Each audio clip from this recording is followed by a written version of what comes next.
Hey everyone, welcome back to Clarity English Studio, your friendly space for real English conversations and everyday language that actually works in your life. Welcome back. We are so glad you pressed play and decided to spend some time with us today. I'm Anna. And I'm Mike. And Anna, I want to start today with a situation that I think a lot of people will recognize immediately. I love situations. Go on. You are standing somewhere, maybe waiting in a queue, sitting next to someone at an event, or standing at a coffee machine at work. Okay, I am with you. There is another person right there. You want to say something. The moment is perfect. And then? And then absolutely nothing comes out of your mouth. The complete blank, the frozen moment. You had maybe 3 seconds to say something natural, and instead you look at your phone. I have done that so many times. You are not alone at all. And that is exactly what today's episode is about. How to actually start a conversation in English with anyone in any situation. Not just the theory, the real, practical, usable phrases and strategies. Because knowing how to open a conversation is one of the most valuable skills in the English language. And most people were never taught it directly. School teaches you grammar and vocabulary. Nobody teaches you how to walk up to a stranger and naturally start talking. Today, we are going to change that. This is a B1 to B2 level episode, perfect for intermediate learners who want to sound natural and confident. And if you are A2, stay with us. Everything today is practical and straightforward. Before we begin, one small favor. If you enjoy learning here at Clarity English Studio, please like this episode, subscribe, and share it with one friend who needs this today. And leave us a comment. Tell us one situation where you find it hardest to start a conversation in English. We read every single comment, and your words genuinely matter to us. We will do a full vocabulary walkthrough at the end, so if something flies past you, do not worry at all. All right, let us get into it. So Mike, why is starting a conversation so hard, even for people who speak good English? I think the problem is not the English. The problem is the moment itself. What do you mean? That first sentence, the opener, feels huge. It feels like a commitment. Like, once you start talking, you have to keep going, and it has to go well. And all of that pressure lands on that one tiny first sentence. Which is why most people freeze. The weight of it is too much. But here's the truth. The first sentence does not have to be impressive. It just has to be said. That's the whole secret, really. The bar for an opener is much lower than people think. A conversation starter does not need to be clever or witty or perfectly timed. It just needs to be warm, natural, and human. And once that first sentence is out, the pressure releases. Suddenly, you're in a conversation, and conversations have their own momentum. They carry themselves forward. You just had to open the door. So today, we're going to give you the keys to open that door in many different situations. Let us start with the most important concept first, the universal conversation starter. There's a universal one? Yes, and it's simpler than you think. Tell us. Every successful conversation opener does one of 3 things. Only 3? 3. It either observes something you both can see, it asks a genuinely easy question, or it offers something, like a compliment or a helpful comment. Observe, ask, or offer.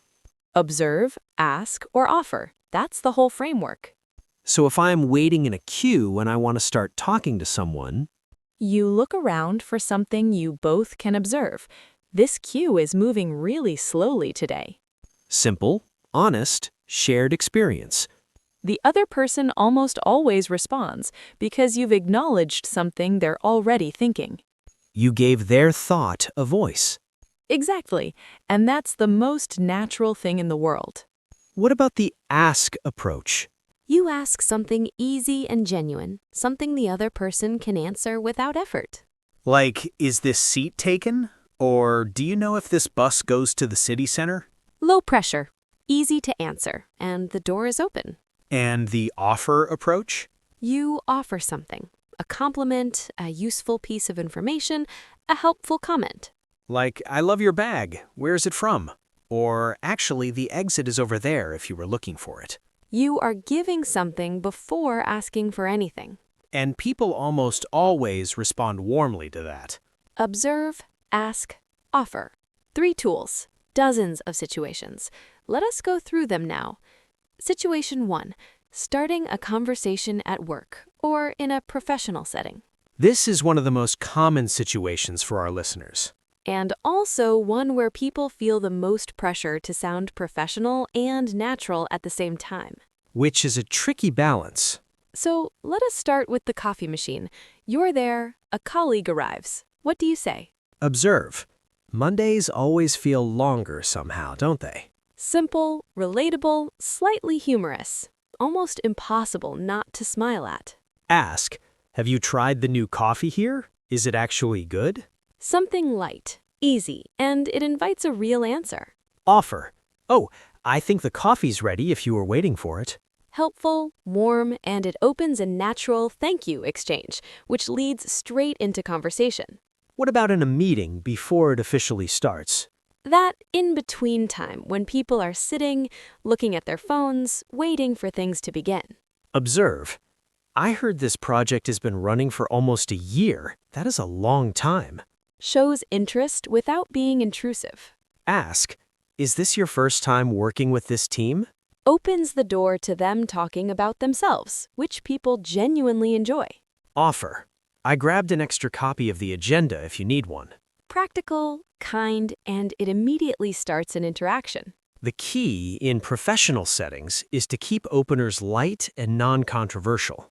Avoid anything too personal too fast. Start on the surface and let the conversation naturally go deeper. Weather, the shared situation, the work context, these are all safe and natural starting points.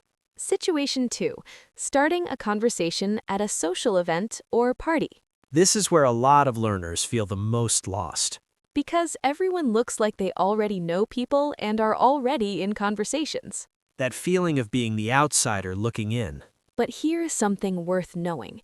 Almost everyone at a social event is secretly hoping someone will come and talk to them. Even the people who look completely comfortable. Even the ones who look like they know everyone in the room. So you walking over is almost always welcome. Observe. This place is really beautiful. Have you been here before?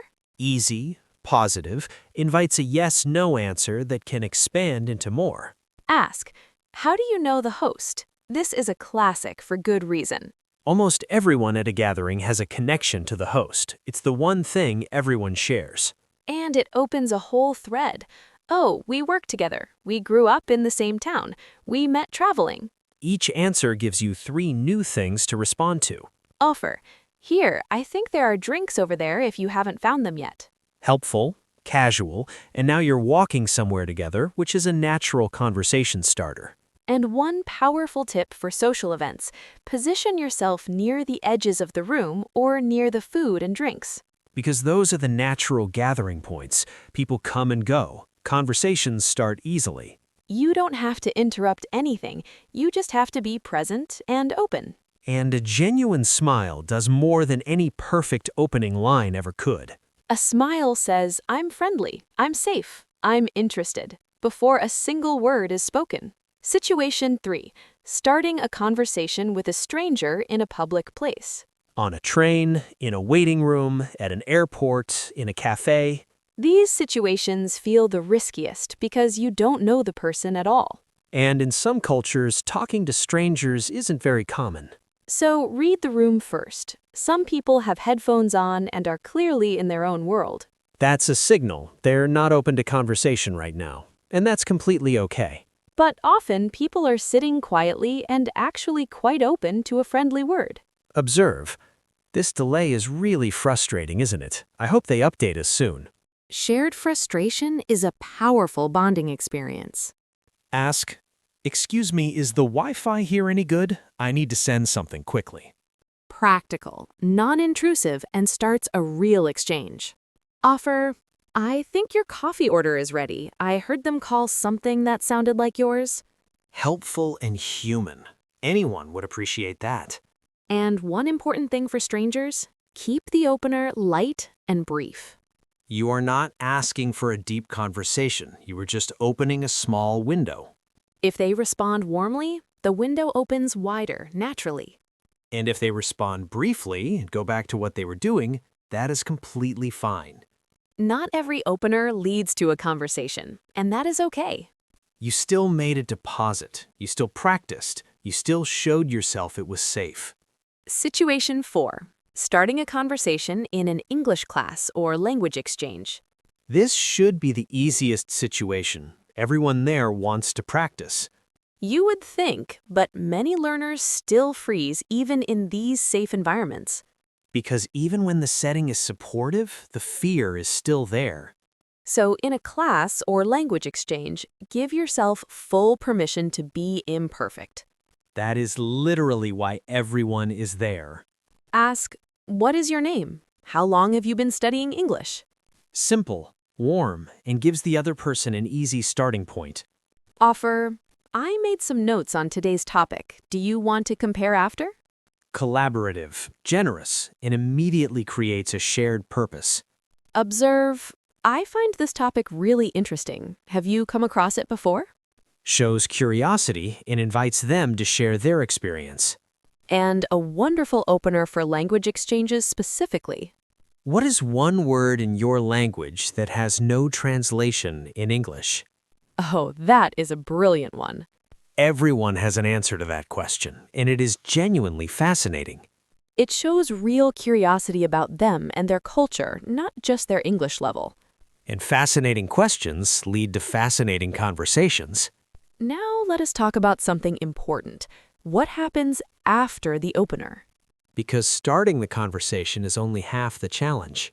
The other half is keeping it going past those first few exchanges. And the number one tool for that is something very simple. Ask a follow-up question. After they answer your opener, ask about their answer. If they say, I have been studying English for 2 years, you say, oh really? What made you start? If they say, I know the host from university, you say, what did you study? Every answer contains at least 2 or 3 new questions inside it. You never actually run out of things to say, you just have to listen well enough to find the next question. And listening is the most underrated conversation skill. Most people are so focused on what they're going to say next that they stop listening to what the other person is actually saying. But when you really listen, when you respond to the actual content of what they said, the other person feels it, they feel heard, and they open up more. and the conversation becomes natural without you having to work very hard.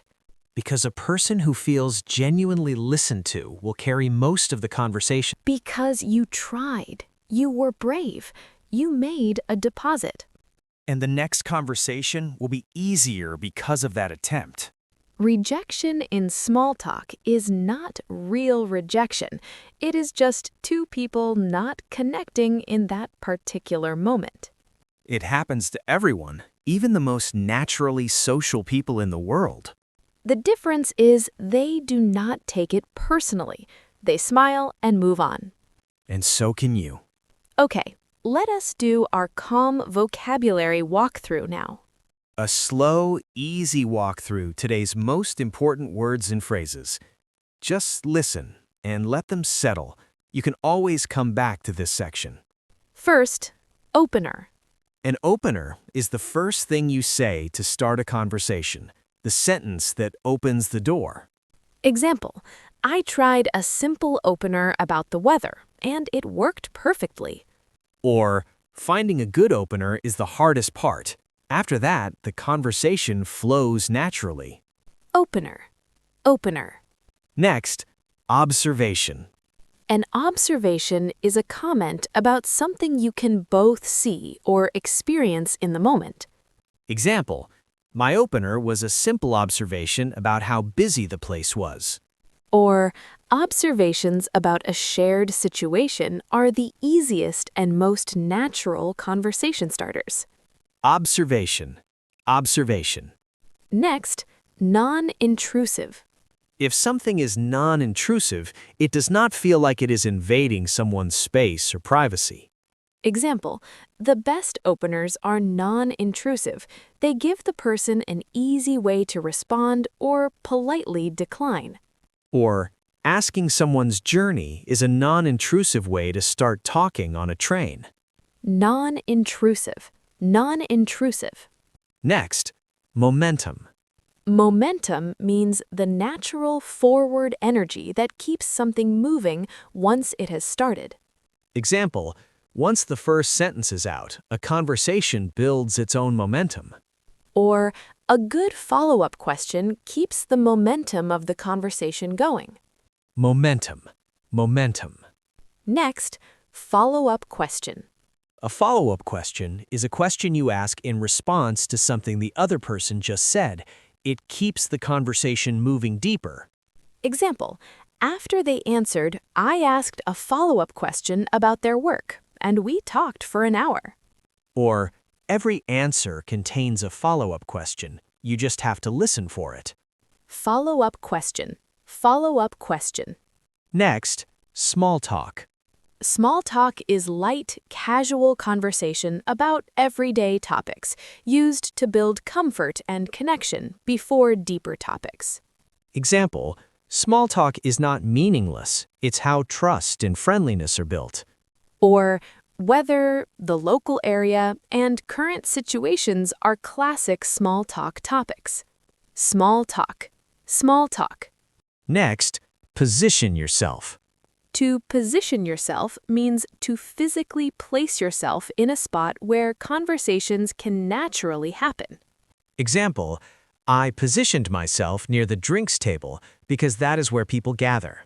Or, positioning yourself well at an event means you don't have to interrupt anyone. Conversations come to you. Position yourself. Position yourself. Next, read the room. To read the room means to notice and understand the mood, energy, or signals of the people around you before you act. Example, before starting a conversation with a stranger, read the room. Are they open or busy? Or, she read the room and decided this was not the right moment to approach. Read the